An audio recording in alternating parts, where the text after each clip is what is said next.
Խոսենք նաև այն միֆերից, որոնք լսել եք։ Մի միֆ հիմա հիշեցի, երբ որ Հիվանդը եկավ ինձ մոտ, եւ ասեց, իսկ ինչու է ձեզ մոտ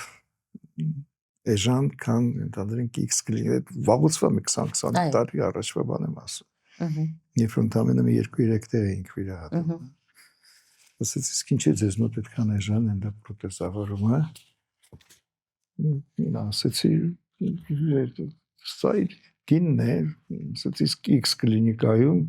50% ավելի թանկ է նույն այդ ամեն ինչը։ Ասեցի, լավ, ձեր ընտրությունն է, հետո գնաց էլի եկավ ինձ մոտ վիրահատվեց, վերջացրեցինք ամեն ինչ, դե պրոթեզները ինչպես բոլոր պրոթեզները փակ սերիլ տուփերի մեջ են եւ այդ տուփերի մեջ իրանց բաներն են, կոդերն են, արտադրության կոդերը, եկավ ասեց, գիտեք, ասեց, երբ որ ես գնացի այն կլինիկա, ասեցի, իսկ ինչ է ձեզ մոտ ավելի թանկ, ասեցին, թե Չարչյանի մոտ հիվանդները մահանում են, ինքը մահացած հիվանդից հանում է պրոթեզը, նորից է դնում։ Իհարկե ծիծաղ առաջացվեց,